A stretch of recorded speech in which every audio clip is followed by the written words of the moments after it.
In this video, I'm going to show you how to get an image ID in Roblox. Let's get into it. Open your browser and go to the Roblox website. Click on the Create tab at the top. From there, click on Store or Marketplace. This will open the catalog where you can browse decals and images. Use the search bar to find the decal or image you want. Once you find it, click on it to open its page. Now look at the URL in your address bar.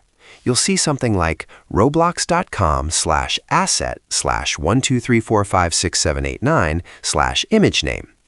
The number that comes after the word asset and before the next slash is your image ID.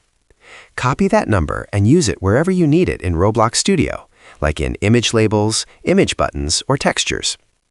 If you want to find the image ID for your own uploaded images, go to the Create tab again, then click on Creations. Select Development Items, then click on the Images tab. Find the image you uploaded, click on it, and check the URL.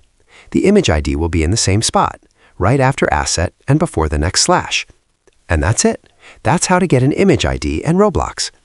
If this video helped you out, leave a thumbs up and subscribe to Learn Mode Lab so you don't miss more tutorials like this.